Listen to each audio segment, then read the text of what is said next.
Okay, so we're going to get started, guys. We want to be right on time here. Good morning, everybody. Good morning.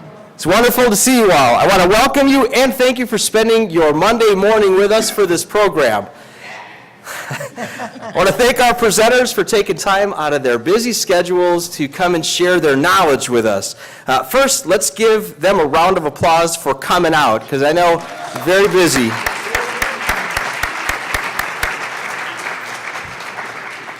A special thank you to Professor Kara Williams for helping us organize our panel and helping us connect with all of our panelists here.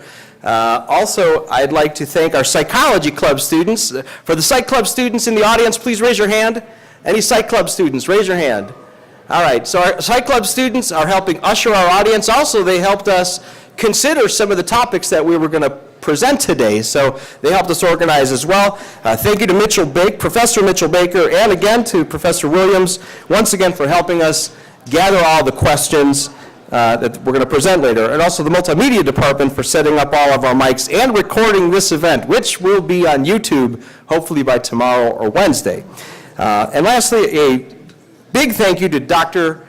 Walter Franzek, our Dean of Liberal Arts, for always supporting these programs that we host every year. So our program is going to take about 50 minutes to about an hour for our panelists to share their info, and then we're going to have time for 20 minutes to a half hour for time for question and answers. Now, on your seat, you have probably found a note card, and if you have a note card, those are designed for you to write down questions that you have for our panel. About 11:45, 11:50, Professor Baker, who's all the way in back, raise your hand if you can, Professor Baker, and then Professor Williams, who's here too, they're going to be collecting your questions, and they're going to try their best to try to answer your question or try to ask your question to our panel here. So again, welcome to our annual mental health program. This is the eighth year that we've done this. Every year we try to pick a different topic to address mental health for Mental Health Month, which is going to be in May. So this year we want to focus on schizophrenia, and I have to say it's probably one of the most fascinating mental disorders, one of the most studied mental disorders, but with that too, one of the most misunderstood disorders by our community. So which is why we've asked our panel of experts to come here and share their knowledge with us. And so hopefully the information that you're going to hear today will be beneficial to you, will help answer some questions, and more importantly, help you understand people that do live with schizophrenia. And if you're considering a field, if you're considering going into the field of clinical psychology, this program might give you a little expectation, a little idea rather, of what to expect. So with that, if you're interested about treatment info or anything about advocacy for mental disorders, we have two tables in back, one for Metropolitan Family Services, showcasing their services and their agency, and we also have a table for NAMI, the National Alliance for Mental Illness, too. So with that, I'm going to ask our panelists to briefly introduce themselves, and then we're going to get started with our panel. Go ahead, Jay. Hello. My name is Jason Garcia. I'm licensed professional counselor in the state of Illinois. I've been teaching at Moraine Valley for a couple of years now, and I also work at a local hospital running assessments to determine what level of treatment patients might need. Thank you. Hi, my name is Catherine Porter. I'm a licensed clinical social worker. I work at Metropolitan Family Services in Palos Hills. I work with the Adult Mental Health Outpatient Program, and I have worked there for a little over 2 years, and I've had about 10 years of work experience in the field of working with mentally ill adults.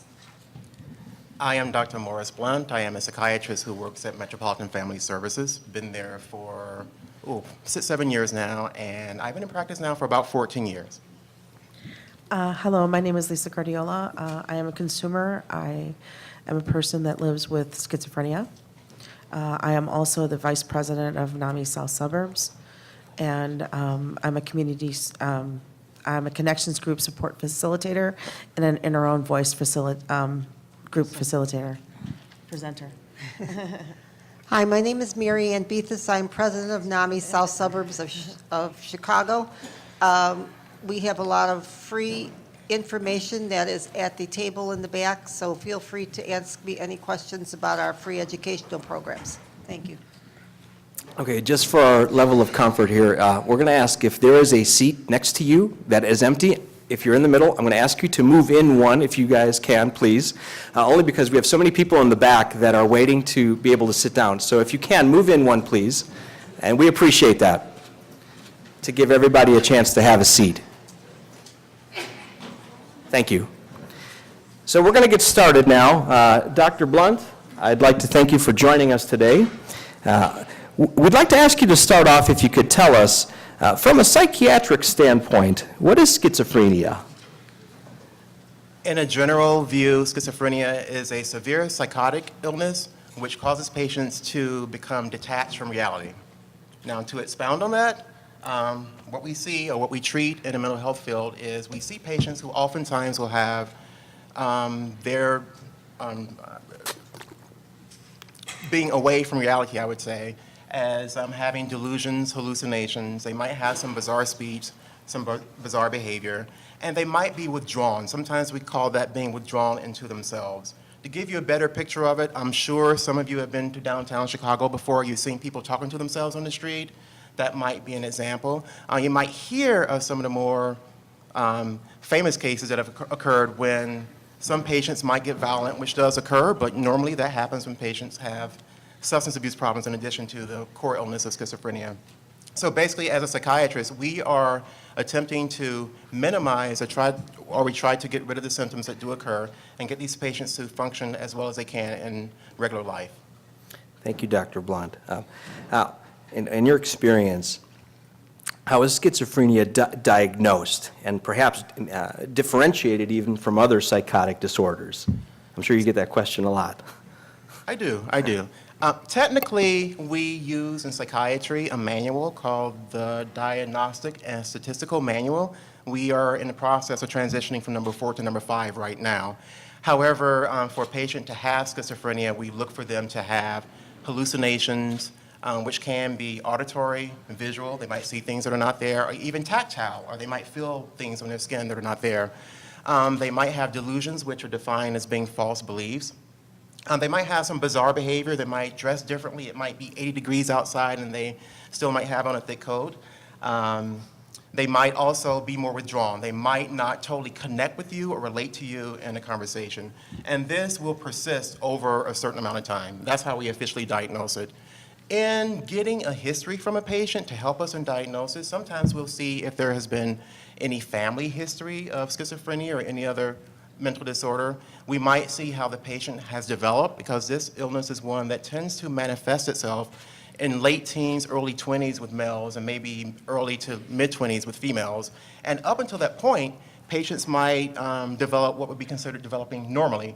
So oftentimes, I will see a patient who is 19, 20 years old, who's coming in to see me, who might have started classes here or might have gone out into the workforce and gradually had a decline. Thank you very much. And then if we can also ask you, how is schizophrenia commonly treated biologically, at least, or from a psychiatric standpoint? Okay. I'll backtrack and answer the second part of your first question. Oh, yeah. How's it differentiated from other diagnoses? Differentiation, yes. Okay, with schizophrenia, the patients will have more of a persistent psychotic component. They might have the hallucinations and delusions, and also have that time of being more withdrawn that persists throughout time. Patients who might use, we'll start there with substance abuse, who might use some drugs that might cause some psychosis or paranoia. Cocaine is one, crystal meth is another. If that drug use is not there and they still have the symptoms, then they could possibly have schizophrenia. Sometimes patients who have bipolar disorder, or what used to be called manic depressive disorder, when they're hyper or staying up for days at a time and not sleeping, or when they're really depressed, they can also have some hallucinations. Also, some medications can cause some symptoms that can mimic some psychiatric, that can mimic schizophrenia. And one disorder I can think of offhand is called delirium. It might be something that you might see in nursing homes, where older people might not recognize you or don't know the time and date when you go to see them. For the most part, somebody who's 70 years old who develops that at the age of 70 does not have schizophrenia, even though the symptoms might look very similar. So those are things that common ailments that might look similar to schizophrenia. But again, as a professional, we try to tease those out to make sure that what we diagnose as schizophrenia is actually such. That's true, yeah, it doesn't sound easy to be able to differentiate that, but getting a history and looking at a timeline would probably help us. And then we'd like to hear a little bit about how this is commonly treated biologically, or at least psychiatrically. Yeah, as a psychiatrist, we are, and this is a joke, known as kind of the drug pushers in the, in the industry because we do prescribe medication. The reason why we prescribe medication is that there are several theories out about what could cause schizophrenic symptoms. One is what we call the dopamine theory, thinking that patients, schizophrenic patients in their brains have overactive dopamine levels. This can lead to the hallucinations and delusions. Not to say that anybody here has tried this, but think of somebody who's been on cocaine. Notice how they get paranoid? Cocaine also increases dopamine levels, so that's one reason why we think that schizophrenia might have increased dopamine levels in the brain, overactive. Something else that we tried to treat more recently with the newer medications will be looking at serotonin. Serotonin is involved in depression and anxiety, or lack thereof is. And remember that kind of being withdrawn to themselves I was describing before? That is a part of schizophrenia that's the hardest to treat. Most of the medications do a fair job of treating the hallucinations and delusions, but it's that being withdrawn, not having that motivation to want to do anything, not really connecting, which is the morbidity we call it, or what really keeps these patients from working and functioning on a day-to-day basis. Well, we think if we can regulate the serotonin to maybe give a little bit of an antidepressant effect, that can offset some of those symptoms. Also, other neurotransmitters, or what I call catcher's mitts in the brain that catch certain chemicals that are flying around, are being studied. One is glutamate. Still in the studying process now. There might be some new medications coming out with that, but that also is supposedly going to help with the negative symptoms. Now, Dr. Blunt, there's one last question I'd like to ask you is that, and I get this question a lot in my classrooms, and a lot of us do. Say somebody's living with schizophrenia, is this a disorder that they may need to take medications for their life? As of now, yes. And the difficulty in treating this disorder, especially with people who are newly onset, that 19, 20-year-old, is getting them to accept the illness and that they might have to take medication indefinitely. Okay, well, thank you so much for that. Let's give Dr. Blunt a hand. Thank you. Perfect. Katie, we're happy to have you with us today and share some of your experiences that you've had as a social worker and a therapist. What are some treatment strategies that are commonly used to help individuals with schizophrenia in your experience? Well, the most common therapy is cognitive behavioral therapy. And with cognitive behavioral therapy, it is helping the person to look at the way that they think, the things that they believe, their mood, and the behaviors, and to try to help them to look at, are these the things that they want to do, or would they like to do things differently? To look at cognitive distortions, such as negative self-talk, I'm no good, I can't do anything, I'm hopeless. Also looking at if they have any dangerous or odd behaviors, if they've been going out and exposing themselves in the community, or if they're feeling very depressed or anxious, and working on those symptoms to help them to decrease them. Also, my thing that I really feel is important to add is a strengths perspective. And with a strengths perspective, it's focusing on what the person can do for themselves. So rather than focusing always on the negative and thinking about the negative, the person might always be worried about this illness. Think about, what can I do? What can I accomplish? What are my things that I have been able to do? I've seen a client who had schizophrenia who had one of his poems published in a book. He sent it in and he had it published, and that was a wonderful accomplishment. Thank you, Katie. Now, I remember talking on the phone with you a few weeks ago. We talked about that some clients share delusional material. Sometimes they share psychotic material, they hallucinate, and when they tell us about that, I think maybe sometimes our public might think, to disregard those things. So I'm wondering, as a therapist, when a client does tell us about delusional or psychotic material that they're presenting to us, should we disregard it? Should we perceive it as real for them? Well, we need to perceive that that is what they believe is real. That is their truth. That's what they believe is actually happening. So they see things or hear things or believe things that's true, and you can't argue that. But what you can do is you can help them to see that you understand where they're coming from, why they are thinking or believing the way that they are. I try to get to the root of what are they trying to say. So for example, I talked to someone and they kept talking about the blood and the tears and the pool of tears and the blood and the sweat and a baby. And they kept saying these words over and over. And it didn't make sense, but I tried to figure out, was that because she had been a victim of child abuse? Had she had an abortion? What was the trauma involved that she kept saying these words? And I tried to reflect back to her that I understood that she must be feeling bad. There must be something going on that's making her feel so terrible. And so that's a very important thing. I also make sure I show them empathy and understanding. I help them to identify the feelings. When you're talking about wanting to do this, it seems like what you're saying is that you think that you're being watched and followed by the police. And so maybe there's some concerns that everyone is watching you. Do you feel like others are watching you? And that helps them to realize that someone is listening and paying attention. Thank you. I've always imagined when, I used to work in the mental health field, and still do, and sometimes when clients tell me things, I believe that because the brain is sending out those actual messages. Sometimes we say in class, it's as real as somebody telling you that you're not taking a 9:30 class. Right. And if somebody tried to convince you that you're not really in college, it would be tough to convince you out of that. Exactly.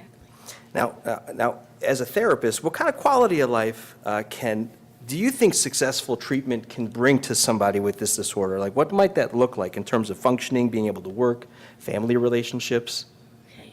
Well, we found that according to helpguide.org, which is a website, 1 in 5 people will get better within 5 years of their first episode of schizophrenia.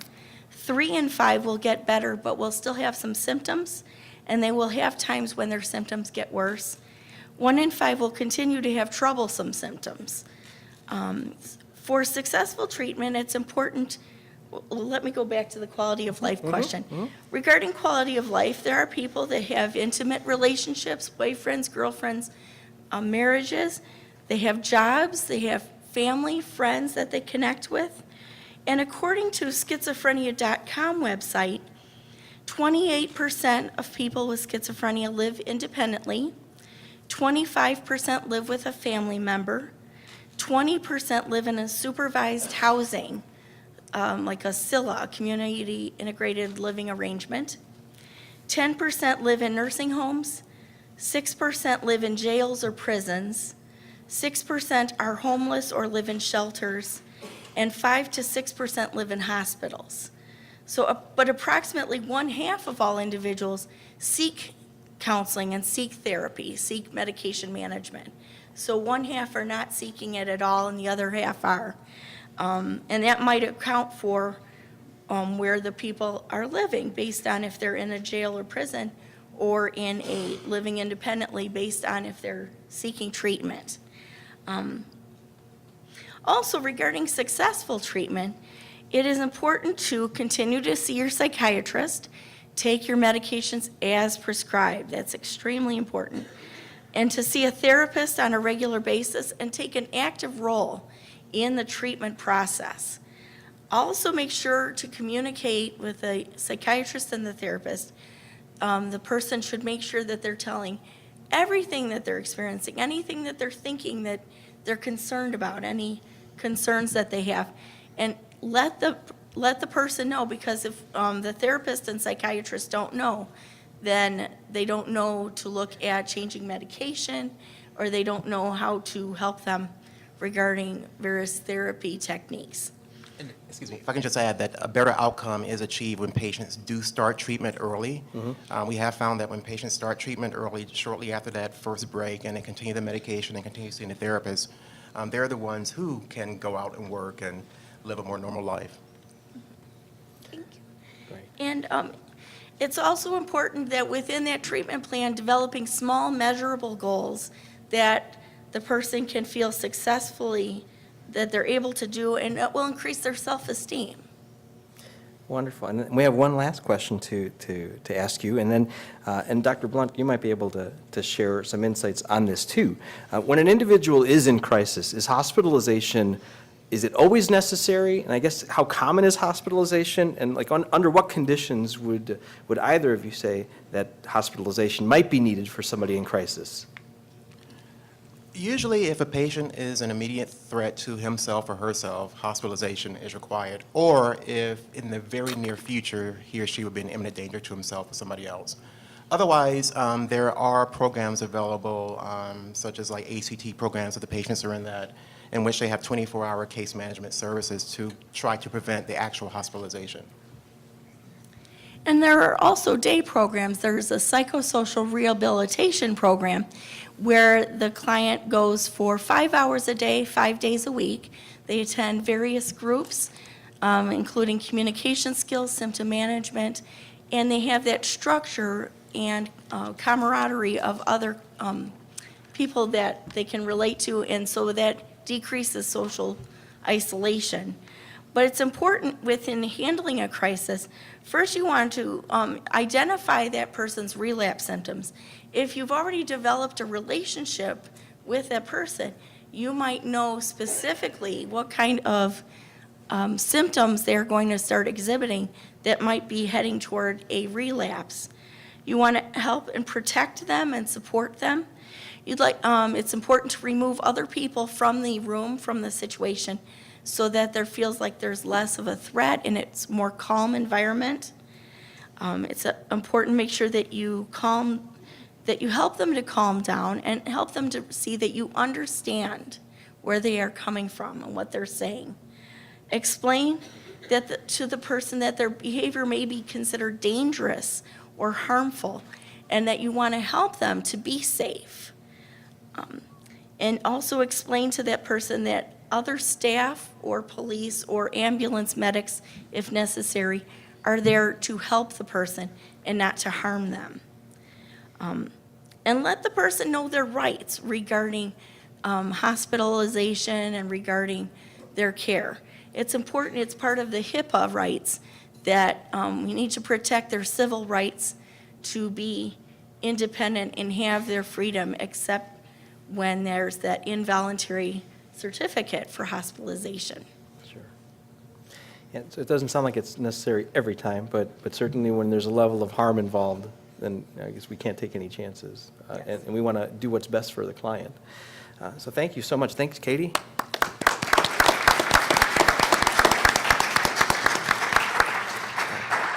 We're going to move to Professor Jason Garcia here. Jason, thank you for joining us today.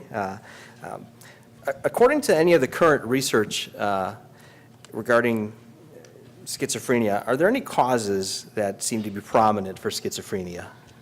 You know, schizophrenia seems to follow more of a biopsychosocial paradigm with a heavily focus on the biological. You know, one specific cause, as Dr. Blunt had mentioned, is perhaps dopamine, in excess of the neurotransmitter dopamine, and this is often very well treated with antipsychotics. However, it's important to note that this is specific primarily to the positive symptoms of schizophrenia, positive symptoms being hallucinations, delusions, excesses of behavior, where schizophrenia, often patients suffering from schizophrenia show negative symptomology. This would be a flat or blunted affect, clang or tangential speech, things of this nature that don't respond as well to treatment. In fact, as Katie was saying, about 1 in 5, maybe 25% of all people suffering from schizophrenia will end up not cured, but perhaps never to see another symptom after treatment, and that's fantastic. with the other 75% having some type of residual complication for the rest of his or her life. The other 75% are very often related specifically to negative symptomology, or at least maybe heightened elevations of stress, an earlier occurrence of the disorder, meaning that they got it maybe in the late teens or even in the early teens at times. Other causes would be, they've identified a lot of things that are very genetic, such as enlarged brain ventricles certainly come into place. With autopsies of people suffering from schizophrenia, they find enlarged brain ventricles. Enlarged brain ventricles are the cerebrospinal areas of the brain. And with this being enlarged, it seems to be heavily related to poor social functioning, memory deficits, things of this nature, again, associated with the negative symptoms. And these were found in patients with schizophrenia in the autopsy, so there might be a correlation there. They found other things such as the cingulin bundle. It's actually this collection of neurological fibers, and in this is the cingulin bundle is actually a collection of fibers in the limbic system. The limbic system is heavily involved in memory, emotion, things of this nature. Its primary structures are the amygdala, the hippocampus, and this bundle of neurons within the axon of the neuron has significantly less myelin coating. This is genetic. Myelin coating is something that increases the speed of the neuron. Okay, so the speculation here is that if you have less this coating, the neurons can't interact with each other, and they'll interact, but it'll be much slower. It'll be a much less efficient neuron. And since they talk that way, it can definitely, since they talk in such a way that's a little more gradual than normal, that it could manifest later as the negative symptoms of schizophrenia. Another example would be, as a primary cause, the uncinate fasciculus. It's this, again, like a neurological structure, and it connects the temporal lobe to the frontal lobe. Temporal lobe being heavily important in visual processing, hearing, things of this nature. And the frontal lobe, of course, with cognition, recent memory, emotions, and same thing.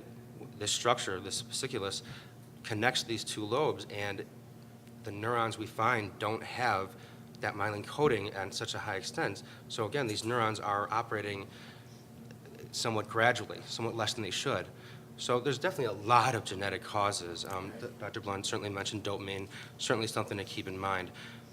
But we also find other things like sociological causes. An example would this be, like the World Health Organization, they find that about 7 to 8 out of every 1,000 people suffer from schizophrenia some type in their lifetime. And they also find that for prognosis sake, we find that countries that are underdeveloped, like Colombia and India, they have a higher success rate than countries like America, the UK, Russia, Japan, Ireland. Countries that we have access to these very sophisticated medications and treatment plans. And given that, we have to say that, okay, it seems that there's some type of sociological influence on schizophrenia and its outcome. And the speculation here is that it might be related to social support. Those countries they'll often, some of the treatment plans will bombard the person with a lot of social support. They're less judgmental towards their schizophrenic patients. Often in America, we're very standoffish, which is, I mean, frankly, a bit saddening. You know, Dr. Blunt did mention if you're in Chicago's Loop and you see someone talking to themselves, most of us aren't going to go up to that person and ask if they need a hug. Most of us are going to keep our distance out of some type of fear or apprehension. Right. Kind of a little side note: there's some patients who have trouble not responding to the hallucinations, the auditory hallucinations. We'll actually tell them to keep a Bluetooth in their ear, and we tell them to do that because when someone has a Bluetooth in there and you hear them talking, you assume they're on the phone. So just so you know, it actually works very well. The psychological paradigm, you know, one last thing I do want to mention is that we find that perhaps the highest rate of schizophrenia for the risk would be identical twins, monozygotic twins. It's about a 48%, okay, risk, and that's very, very high. But if schizophrenia was primarily biological or genetic, it would be 100%, because they essentially share 100% of their genes, where it's not, it's half. So the thought process here is that people have a stress vulnerability, if you will, a psychological stress vulnerability to actually develop schizophrenia at a certain point in life. due to just stressful factors and other environmental influences that can certainly play a part on that. So they've identified an obscene amount of causes. There's really no one is correct, but you'd certainly say genetics would probably be lending towards the most significant. So it's reasonable to say that everybody that has an equal predisposition to have a genetic link to schizophrenia, the individuals that have more stress in their life are going to be more likely for that to manifest. Yeah, stress just Yeah. is much Yeah. more powerful than most people Drugs. will realize, and drug induced certainly would definitely play a major part. Absolutely. Well, Jason, thanks for sharing with us the current research on some of the causes, the brain abnormalities as well. And we have another question as well, if you may. From a therapeutic standpoint, I know you've done a lot of work with treating individuals with schizophrenia, Katie, as you have as well, and Dr. Blunt too. What are some of the most common challenges faced when treating somebody who is living with schizophrenia? And I may ask our three professionals here to tell us a little bit about that, but we might ask you to start with that, Jason. I would certainly say medication compliance is probably the largest barrier, and this actually occurs with anyone suffering from any kind of psychological disorder. But with schizophrenia, you have to remember a lot of the antipsychotics come with some very strong side effects, and as a result, people are less likely to continue taking them. And if they don't, they could easily end up being committed to a psychiatric hospital because they're a danger to themselves or a danger to somebody else. Another problem would be patients often underplay or blatantly lie about self-medicating. Often patients will self-medicate using marijuana, using alcohol, things that are readily available and essentially easy to afford. They'll utilize that and they won't tell you. Something else, if a patient has, say, delusions of persecution, the most common delusion, in fact, they believe that someone's out to get them, that someone's going to hurt them, that you have a negative agenda.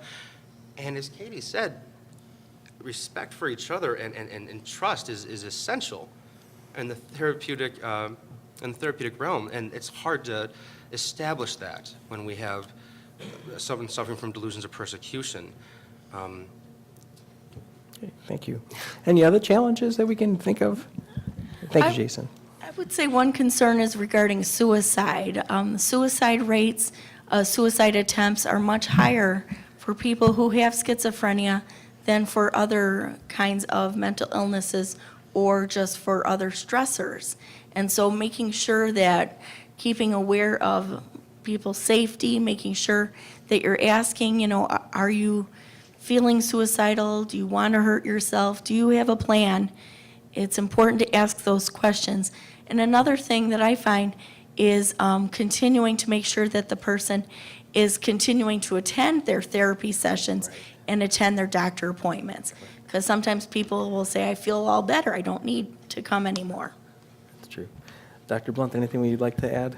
I can only add This to is- that yeah. with the risk of suicide, and Yeah. that tends to be higher within the first few years of diagnosis because the patients are remembering what their lives were like before the diagnosis or before the symptoms, and they have an insight that things are different, and they have not yet engaged enough in treatment to see that treatment can be beneficial for them. So they're comparing, oh my gosh, I'm hearing voices and not able to keep up in classes anymore, to, oh, I was able to function and be number one in my class before without any problem.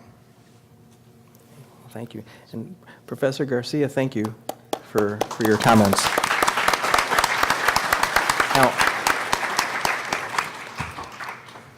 we are extremely fortunate to have Lisa with us today, who's going to share her story. Lisa, in our discussions, you shared with us that you struggled with schizophrenia and have received treatment, and so we thank you so much for being here with us today. How did you find out that you needed help? Well, actually, in hindsight and looking back on my life, I think there was always something that was there. I was diagnosed relatively late at 30, but I had moved out of my house when I was 19, so I wasn't around my support, my core support.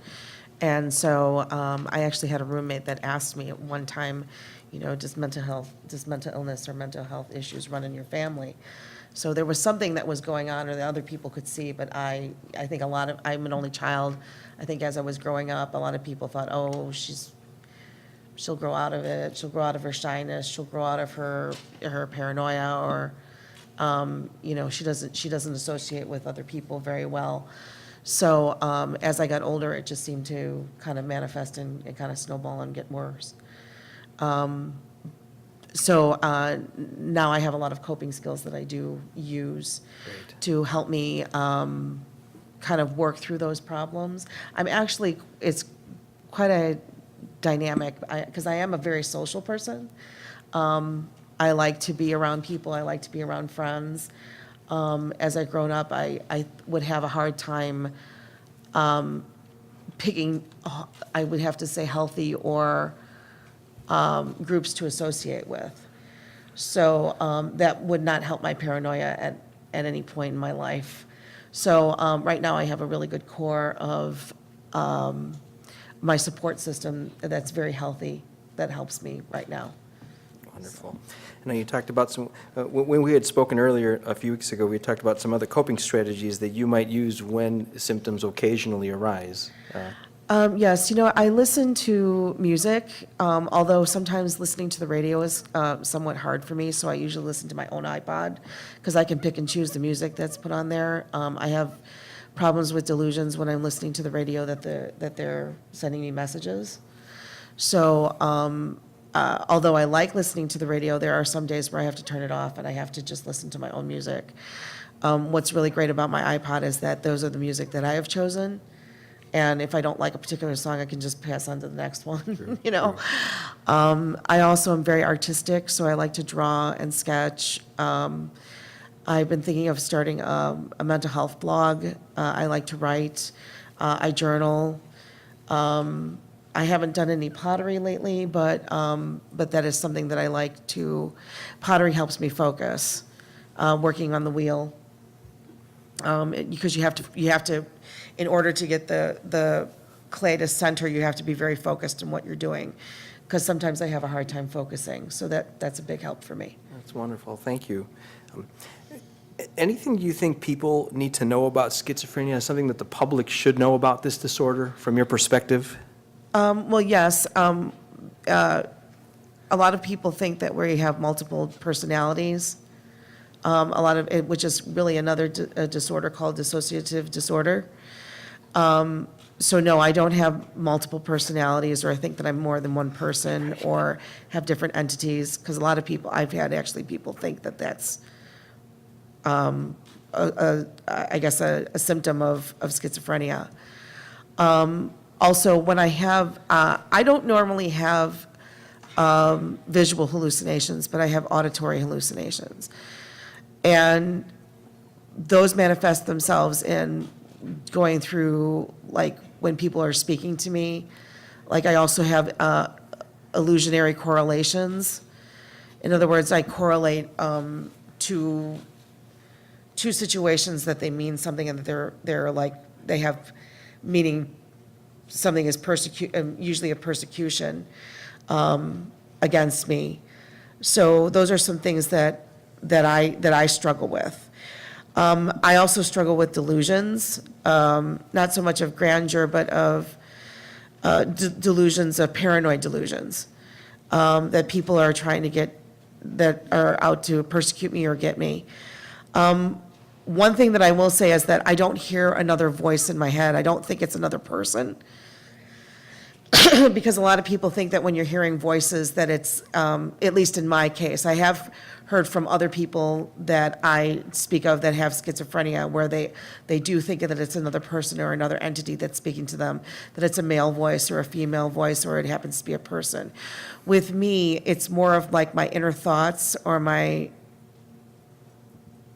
what's going on in my head is so intense, and my circular thinking is so intense that when it manifests itself in like looking like I'm talking to myself, it's like I'm working through the process of processing what's going on in my brain. And so when I look in the mirror, sometimes it's like I guess you could say I am somewhat talking to myself, but it's not like I'm hearing another voice. It's more of my internal thoughts are becoming so pronounced and so profound that I'm working through them in my head. And that's how it helps me, actually, sometimes. when I'm alone and I'm doing that. That's why journaling is really good for me, because those internal thoughts that I'm having, when I write it down, I can go back and look at it and kind of work through it that way, as opposed to standing in front of the mirror and trying to figure it out. I think that also in hindsight, it gives me really good, my own sounding board for myself, so that I can separate from it for a little while and then go back to it and work through it. And like I said, I can go through periods where I become socially withdrawn, but like I said, it's really hard for me because I am a very social person. I love to go out, I love to go to the movies. I love to go hear live music, and I love to paint, and I love to be part of painting classes. So when I start to go through the withdrawal period, I know that I have my support system that I can call on to kind of help me get out of those low times, I guess you could say. Well, Lisa, and thank you for that. And one last question we'd like you to share with us is there any advice that you would give to somebody with the disorder, or perhaps even any advice that you would give to families that are living with schizophrenia? Well, I would have to say that try to be as empathetic and try to keep as calm as possible, and actually listen to what they're going through. Because for the person that's going through it, it's actually, they really actually believe what they're thinking. And if you can try to empathize with them or try to help them work through it, as opposed to, person first language. When I walk around, I don't call myself a schizophrenic. I am an individual living with schizophrenia. Because when people are like, oh, you're schizophrenic, that's kind of condescending. I know that when my support system kind of listens very intently to what I'm going through, they never made me feel like they never belittle me or put me down. They don't make me feel as though,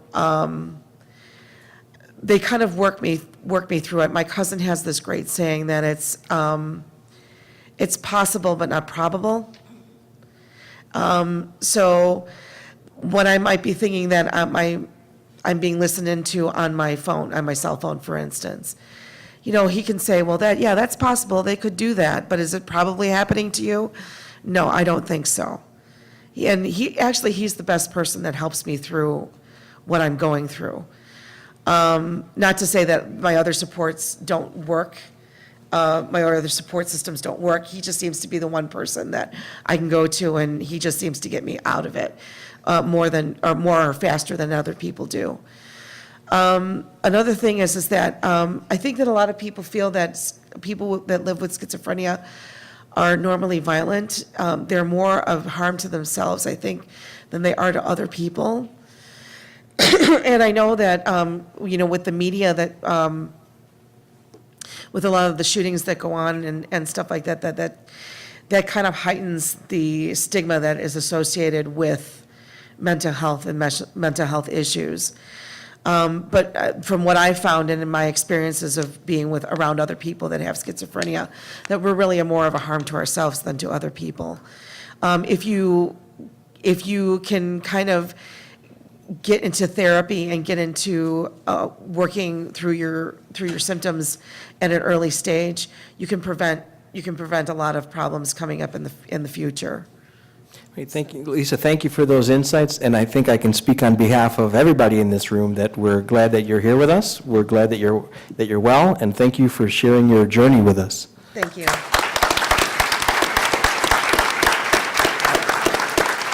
I think you give everybody a lot of inspiration.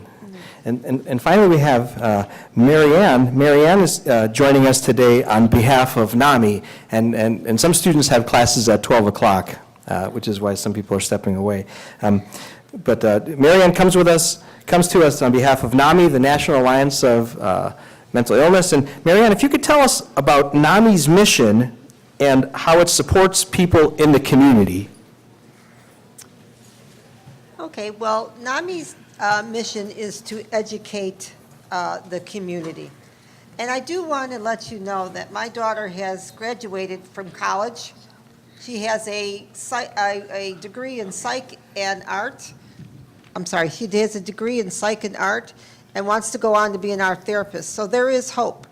And that's what NAMI does. They want to educate families that if they can have a good support system for their loved one that is living with a mental illness, that they can get on with their lives.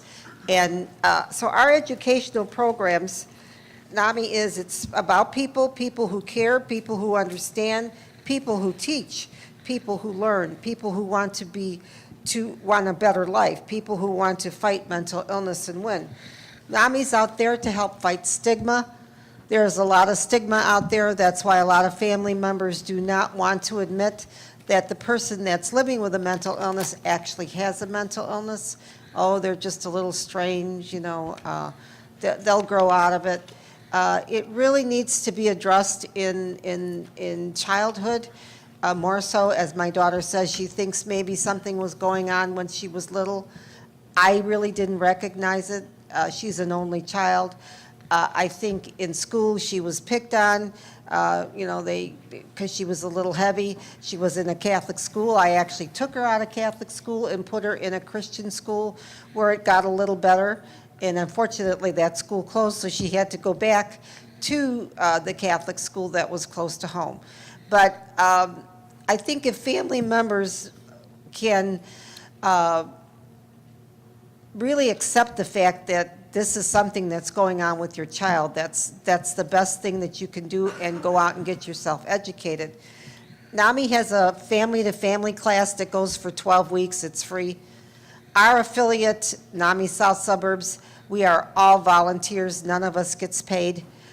There are affiliates that do write for grants and have paid staff, have maybe a little more presence in the community as far as having programs that, such as this, that talk about mental illness and bring it to the forefront so people can understand and not have that stigma. The family-to-family course is one of NAMI's most effective tools to help families deal with serious mental illness by providing information and understanding. The courses are taught by trained NAMI members who have personally experienced the impact of mental illness on their families. Mental illness not only affects the person that's living with it, it affects the whole family. It is something that has to be addressed, and you have to have a lot of empathy. This is your child. You have to get them as much help as you possibly can. We started out with Aunt Martha's Community Services. From there, we went to Grand Prairie Services. From Grand Prairie Services, Lisa went on to Thresholds. Thresholds had a return to school program. That's how Lisa got back to going to college and getting as far as she has. There is hope out there. We also have a program that's called In Your Own Voice. We will go anywhere and do this program. It's a consumer like Lisa that will go out in the community and speak about their good days, their bad days, and what they're doing with their lives. We actually are doing our In Your Own Voice with the crisis intervention training that is being, this training is for cadets that are going to the jails, which are now our biggest mental health hospitals, to help take care of the people living with mental illness that are in jail. NAMI is working to get services, better services for people living with mental illness, to recognize it, even if it's a minor infraction that they've done, with the police department, that they recognize that it's a mental illness and maybe it can be taken care of in a community environment rather than putting them in jail. So NAMI's working for that. NAMI works for a lot of legislation. I don't know if a lot of you know that it's actually been passed that people living with mental illness, they may be on 6 or 7 medications. They are now only allowed 4. Now, is that helping that person living with that mental illness? No. So I have a lot of literature in the back that is free.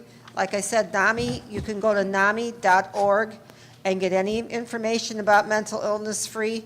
You can find, say, for instance, you don't live in the south suburbs, you can go to a certain area and find out what the location is of where you live, where a NAMI affiliate is at.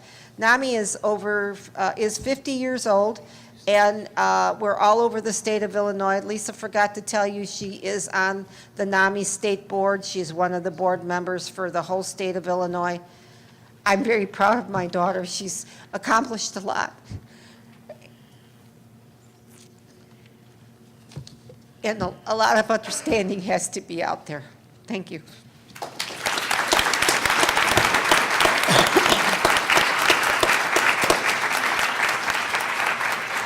Thank you so much, Mary Ann. That's okay. You're welcome. NAMI's been around for a very long time, and they're a great organization to help out with any volunteering that anybody would be interested in. There's some information on the back table. Now, there are note cards on each of your chairs, and if you do have a question for our panel, I'm going to invite you to write the question down and hand it either to Professor Williams here or Professor Baker over here, and we're going to get started with our question and answer portion, which will take us into 12:15. So if you have any questions, please offer them to Professor Williams or Professor Baker, and maybe we'll take a look at a few of our questions.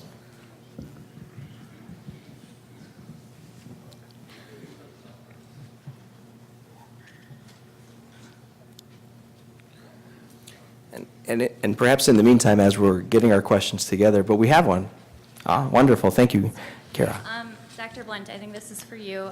You mentioned transitioning from the DSM-4 to the DSM-5. How exactly are you transitioning? What changes are there in practice? Technically, for our diagnoses at a certain date, we have to start using DSM-5. That's how we're transitioning. And in the meantime, we are learning the differences between the two for the various diagnoses. Great. Thank you. I guess I can continue. If somebody is withdrawn in your family, is there any way to personally help them feel like they can open up? Or is it better for them to seek help from their therapist? Okay, I would say that, when I became very withdrawn, my mom, you go through a portion of denial when you, when first things are starting to happen.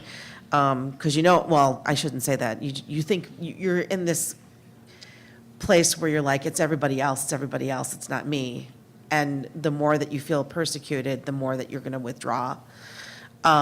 It's usually best that, especially when it was first happening, it was really hard because nobody really knew what was going on with me, and I couldn't really verbalize what was going on with me. But my mom really sought to get me help. And it wasn't until my first hospitalization that I realized that I really, really needed some intervention or, so I would have to say that withdrawing is, try your best to be there for the individual. Try to talk to them. Try to be as understanding as possible. And educate yourself. Yeah, and educate yourself, yeah. Yeah.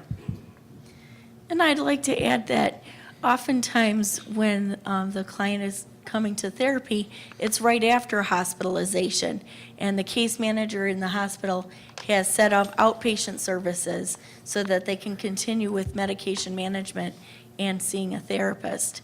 And so that is important that they follow up on those recommendations, and hopefully family can advise, and recommend to the family member, please continue on with services. This will help you.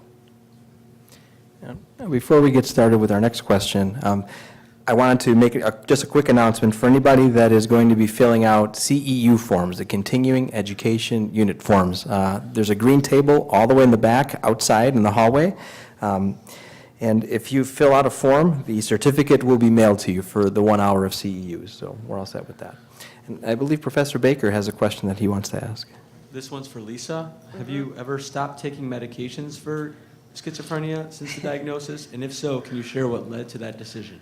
Yes, I have. Actually, I would never say that I stopped completely, like where I'm a very active person, and when I was working, sometimes when you're running late, you just forget. But I've never stopped them completely because I know that they're very good. They're a big help to me. I know that some people feel that that by taking the meds, that, their creative process kind of diminishes. I've never actually felt that way. I think it's more, my medication helps me, so I don't feel that going off of them is a really good idea. Like I said, I've never gone off of them to a point where I wasn't taking them for weeks on end or months on end. But I would say that, yes, there would be a couple times when I would forget, or I would fall asleep and forget to take my night meds. And that just isn't a good idea to do, so. Okay, thank you. Okay, I have two questions that I think have maybe similar in the same realm, so you guys could respond to both. Is there a precipitating factor that causes the onset of symptoms, and is it true that many people might have schizophrenia, but it might not be triggered? With that, I think, you mind? Go One ahead. moment?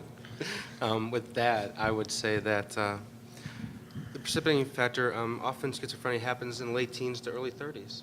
I mean, it's right in there. So late teens is a very, very stressful time. It's a time with emotional turmoil and uncertainty about the future. So, and certainly parental pressure to figure out where you're going to go or what you're going to be, and some parents are very, very, very dominating towards their children. They're going to say, you're going to go here and you're going to be a doctor. And that creates this cognitive dissonance within this person, and that can certainly lead to a bit of an onset of schizophrenia, especially if they have that genetic predisposition that we were talking about earlier. If it's later in life, often it comes as a result of some other environmental problems, loss of a spouse, loss of a job, some other event in which you're feeling under a great deal of duress, and your body copes with it in such a way. And when it does come later in life, often the treatment, you're less responsive to treatment very often. So it can get tricky. Sorry, Doctor. Yeah, and no, that's fine.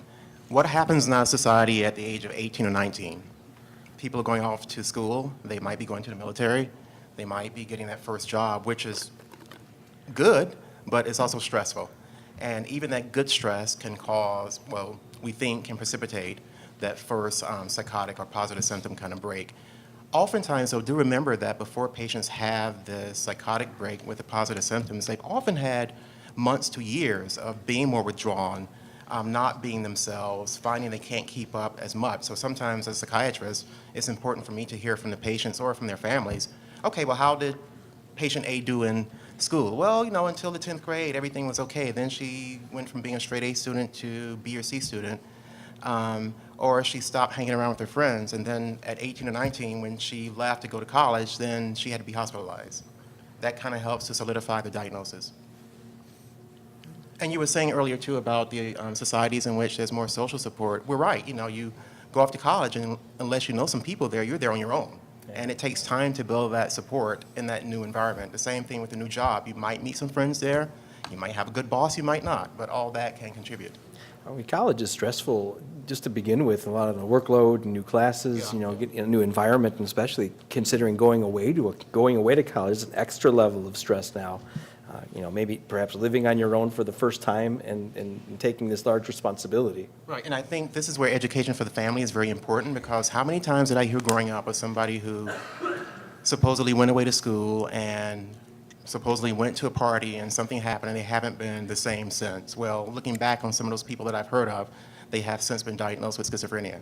And I think part of it is societal non-acceptance of that actually happening at that point in life. I don't know if you found that out yourself in your experiences. Well, actually, I moved out when I was 19, and I always had a difficult, like I said, I was always kind of shy and stuff when I was growing up, but when I moved out when I was 19, it was very stressful for me. I thought I would be okay because I was an only kid and, I was always used to being alone. But I went from being at home with my family to moving in with roommates. And that was that was just, I didn't have anybody growing up to bounce off of. Like, I didn't have siblings to work things out with or work things through, or having any communication skills or socialization skills with them. And I always had problems communicating with kids my own age. So here I am, and when I moved out, and I have these roommates, and I'm trying to kind of assimilate to being on my own, but also having to work through things with, it wasn't like I moved out on my own and I was just all completely on my own, but even in that situation, I was having a hard time and struggling. Keeping a job, holding a job down was really hard for me. Money, I had a hard time, that was another thing. I was out on my own, and I wasn't making very much money, and a lot of people took advantage of me because I'm very nice and I always want to be accepted. But when I moved out, I think that's when the crux of everything happened. And then right around the time that I really had a full-blown psychosis or mania, I was working at the time, and my grandfather died, and it was right after 9/11, which was a very traumatic event for the whole nation. And the Patriot Act and all that stuff started coming in, and I lost my job, and I had to move back home. So I went through a really tremendous amount of friction and stress in my life. And that's when my first full-blown psychosis really, really manifested itself. So I would say that, being out on my own and not being around my mom and not being around my family and not being around my support system and trying to make it out on my own and struggling so much that it just finally took its toll. And I finally the symptoms came on, so. Although it sounds like, too, with the right support system and with psychoeducation and with treatment, the prognosis for most people can be good. Yes, yes, that is true. I'm doing much better now. I mean, I went through community college. I went through St. Xavier University. I have a bachelor's in psychology and a bachelor of studio arts, and I'm hoping to go on to a master's program for art therapy. So I am doing much better now. I do a lot of speaking engagements for In Our Own Voice through NAMI South Suburbs, and right now we currently don't have a connections group, but I also am a facilitator for NAMI Connections, which is a support group for people that have mental health issues. And so we're hoping to kind of put that program back into play for our affiliate. Professor Baker, you can ask our next question, I believe. Sure. This individual asked, how often does schizophrenia occur with other mental health conditions? And if so, are there some early signs that one might be experiencing schizophrenia? So it's kind of two questions. One, does it come along with some other mental health conditions that you find? And are there some symptoms that you might have at the onset? Well, as Dr. Blunt mentioned earlier, depression is definitely one that could be a comorbidity. About 6 to 8% of people suffering from schizophrenia actually end up committing suicide, and that's a very, very high number. And the estimations are about 20 to 25% attempt. So this is a major, major concern. Regarding, really quick, there's substance abuse that is definitely very common. The reason being is the patients haven't yet learned how to adequately cope with their disorder, so they'll turn to some other legal means that's easy to obtain. Certainly alcohol would be a major factor.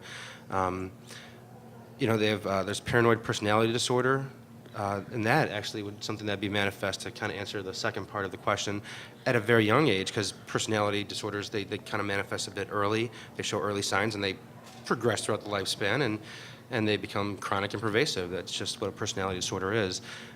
Certainly, anxiety disorders, OCD, panic disorder, often this might come as a bit of a response to the schizophrenic symptomology. The speculation here would be that if someone's hallucinating, maybe hearing voices, they get very nervous, and they think initially, wow, am I going crazy? What's going on here? And they need to cope and deal with this. And if they can't, they end up with this anticipation about losing control, and that anticipation certainly can cause anxiety to the point where it spawns into a panic attack full-blown, and they might end up with panic disorder with or without agoraphobia.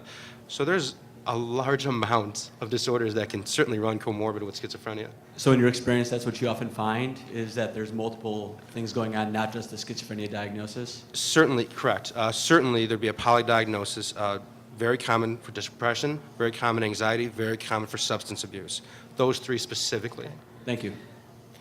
Would anybody else like to add to that? Or, Yeah, Okay, being okay. that I have a mental health, that I'm living with schizophrenia myself, I would have to say stress is a very big thing.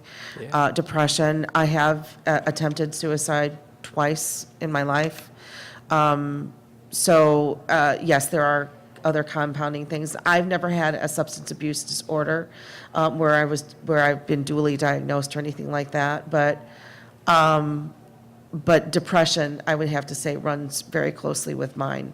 When I'm in my manic stages, or I should say, when I'm in my delusional stage, the depression can get worse, especially if I'm in a paranoid delusion, where it manifests itself as I'm thinking somebody's out to get me. I'm thinking, they're out to persecute me. They're out to get me. And they're trying to take my job, or they're trying to harm me or hurt me, or they're talking about me. That weighs heavily on my heart, and it compounds the depression. So they kind of coexist with one another. Thank you. I think we might have time for perhaps one or two more questions. How is schizophrenia treated differently in adults and children? Oh. I don't see children myself. However, a big difference is that there are not a lot of medications officially approved for use in children. Companies have to really go after, so to speak, an FDA indication for child usage. That being said, a lot of child psychiatrists will use the medications, usually at lower doses. However, children tend to metabolize medications more quickly than adults do, so even though the doses might be lower, they might not be as minuscule as you would think, considering a 10-year-old kid might be taking the same medication that a 35-year-old adult is taking. But a lot of the same medications are used. And I think I might have a question to dovetail off of that. Is this a disorder that requires medication? And I know we talked about that's the primary treatment for schizophrenia, although I do have students and community members ask me often, is this a disorder that may not need medication? For the vast majority of the patients, medication is needed. There are a few patients who might have had, using the old DSM-4, the chronic paranoid schizophrenia, who are paranoid but still able to function. They might not have a lot of friends, they might be suspicious all the time, but they're able to live on their own and pay their bills or what have you. But yeah, most patients, the vast majority, will need medication indefinitely. Okay, great. Okay. Yeah, I think we have time for one or two more. And Kind of along that line, I'm not sure how well you guys would be able to speak on this, but are there any connections between the typical American diet and symptoms of schizophrenia? Wow. And if so, what type of foods and drinks might exacerbate those symptoms? And are there any foods that may benefit the symptoms that are not a controlled medication? That I don't know of. However, a lot of our schizophrenic patients do not have the best of diets. Some of that is due to access to some good food. Some is due to cost, as was alluded to before.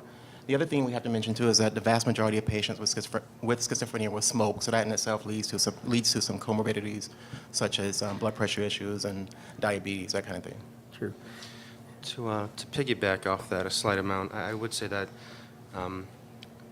with schizophrenia, often patients do not have the healthiest of diets, but also in the development of schizophrenia, meaning that it's listed as one of the causes. The speculation is that there was a poor prenatal diet.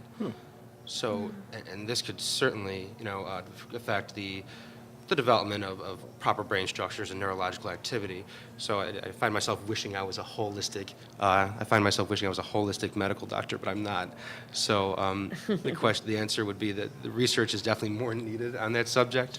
And we know that diet affects the prenatal development and not so much postnatal. Certainly a good diet can't hurt No, no. the body well. Any other questions? I think we have time for one more, and then we'll end our program, and we'll thank everybody. Mitch? Yeah, I got one more. This individual seems like a more personal question.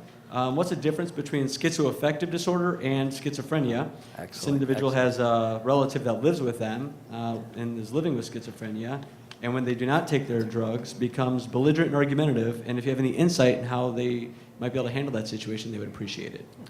Okay, a patient with schizoaffective disorder at some point during the illness will have a full depressive episode and/or a full manic episode. However, within the illness, they have to have, I believe, it's a 2-week time period in which they have psychotic symptoms. They might have the delusions and hallucinations.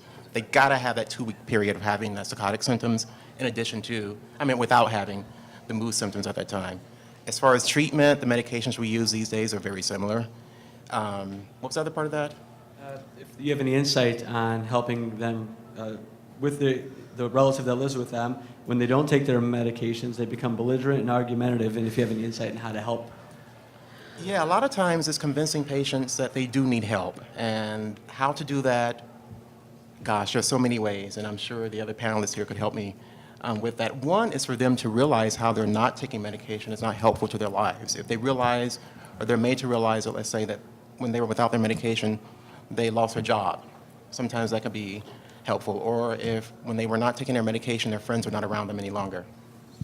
And I like to also remind them that they would like to decrease the number of hospitalizations and remain out in the community, that taking their medication will help them to remain in the community and hopefully not be hospitalized. I would say try to remain as calm as possible. I know that that's really hard, especially when they're being belligerent and,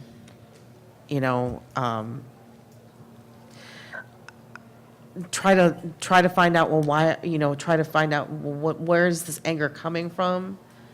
Try to help them get to the root of it.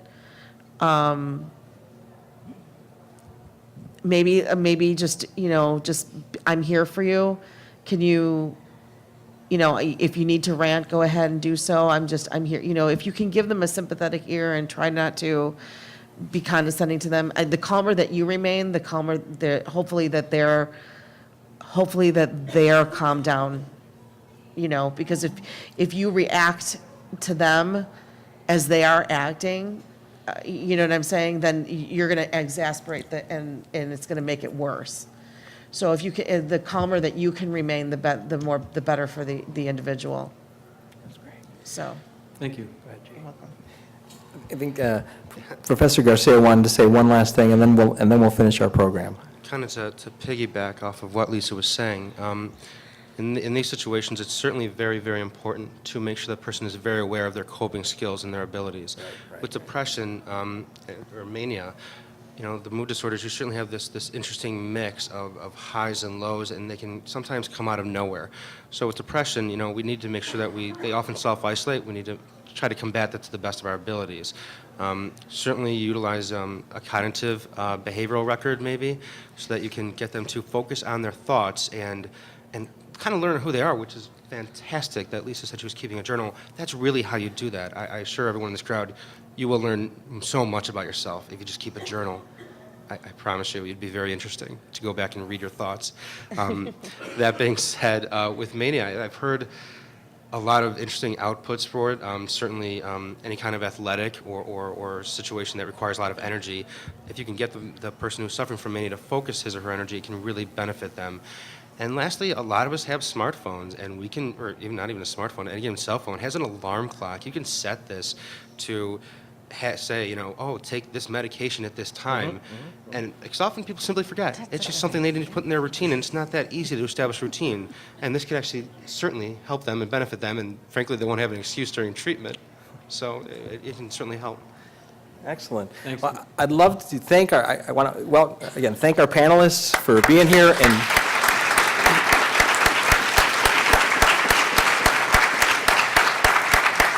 sharing their expertise with us. A phenomenal program. Thank all of you for being here and joining us and spending your morning with us.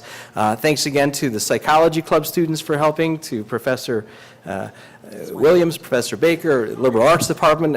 We couldn't do these programs without our support. I just wanted to mention that NAMI is starting their family-to-family class this coming Wednesday. My phone number is on the flyer, so if you have anybody that's interested, it's a free program, and they get a book about this big. So it's worth the education. Thank you. Sorry I didn't get to all the cards. I appreciate you taking the time to fill them out, though. Thank you.